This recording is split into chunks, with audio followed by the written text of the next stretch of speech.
Comment on fait pour ne pas vieillir prématurément C'est très dans son facile. corps et dans sa tête? C'est très facile. Au fond, le problème du vieillissement et la manière de se défendre a trois solutions et trois seulement. Une mauvaise, une moyenne et une excellente. Il se trouve que l'excellente est complètement oubliée. Il y a une mauvaise solution, c'est ce qu'on pourrait appeler les cosmétiques. On peut arranger les choses, avoir un faux nez, avoir des faux seins, etc. Ça, c'est la plus mauvaise des solutions parce qu'elle ne marche jamais. Et pourtant, c'est celle la plus répandue. Elle ne marche jamais. Il y a une seconde solution qui est déjà un peu meilleure, que j'appellerais la solution gymnastique. C'est-à-dire continuer à faire de l'exercice, ce qu'il faut, continuer à... Ce matin, je suis allé marcher 2 heures sur le Mont-Royal, c'était tellement merveilleux avant le lever du soleil. Il faut faire de l'exercice, et lorsqu'un médecin vous dit, pour ne pas vieillir, faites de l'exercice, tout le monde les croit, et ils ont raison. Mais ça a des limites. Je ne peux pas, à 60 ans, sauter 1,80 m en hauteur. Beau m'entraîner, je n'y arriverai pas.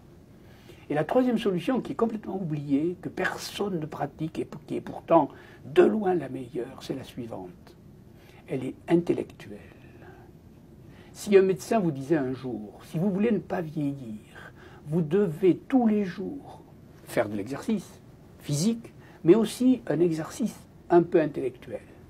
Lisez quelque chose d'un peu plus difficile que ce que vous arrivez à comprendre. Alors, votre intellect est toujours éveillé et la véritable jeunesse passe par l'esprit. Et nous l'avons complètement oublié. On préfère les cosmétiques, on préfère l'exercice physique et on oublie que ce qui vieillit le plus vite, c'est les facultés d'adaptation et les facultés de culture. Pourquoi on a oublié ça, d'après vous? Eh bien parce que nous croyons qu'en achetant quelque chose, ça dispense d'un effort. Ce n'est pas vrai. L'effort intellectuel, l'effort de compréhension, si on l'oublie, on est un vieillard à 30 ans, on est un vieillard à 25 ans, on est un vieillard à 40 ans.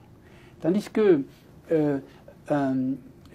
essayer de comprendre une chose difficile, essayer de se réadapter à un monde inattendu ou imprévisible pour vous, est la véritable solution. Et ça, personne ne le dit jamais. Êtes-vous du genre à faire des problèmes de mathématiques pour vous détendre? Ce n'est pas du tout ça. On me dit souvent, vos livres sont un peu difficiles.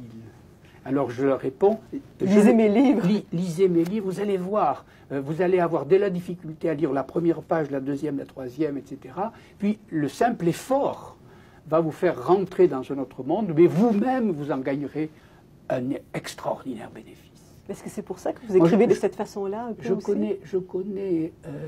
connais des grands vieillards de 85, 90 ans, etc., qui ont l'œil brillant, etc., qui sont beaucoup plus jeunes que beaucoup de mes collègues de 25 ans, qui déjà ont laissé tomber toute activité intellectuelle ou toute activité de réadaptation et qui ne veulent pas comprendre les choses difficiles.